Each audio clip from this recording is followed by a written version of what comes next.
Hi guys, welcome back to Byte Review.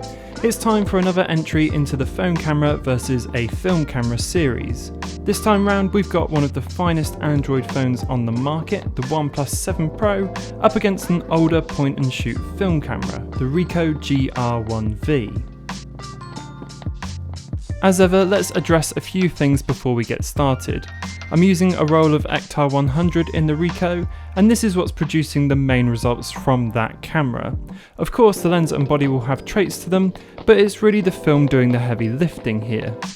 Scans of the film have been done in the highest quality I can get, with the resulting JPEGs coming in at around 18 megabytes apiece.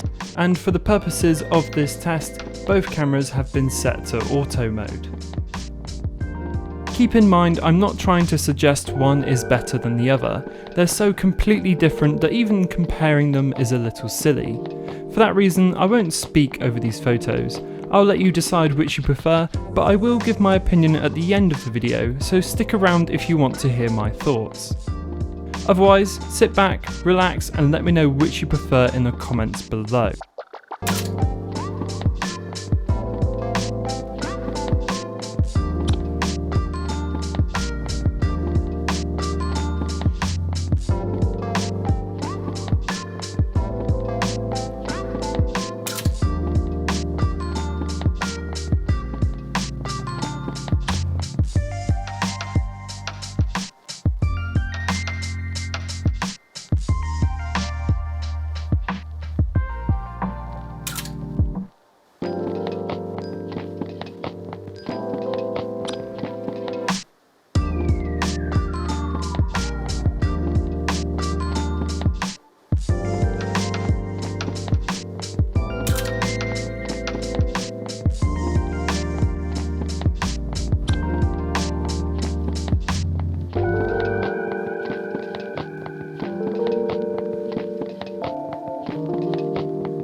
You probably saw this coming a mile off, but I do prefer the film photos. There's a certain air about them that makes it feel like you've captured a moment, and because of that, the photo itself almost feels secondary. I think a lot of that boils down to the appeal and excitement of shooting with older cameras. When you hit that shutter button, you really don't know what you're going to get until you get that roll of film developed, and then once you finally see it, that moment comes flying back to you. It's in the colour too. I really like how the film turns the blues into more of a teal hue, and the greens are really lush and punchy.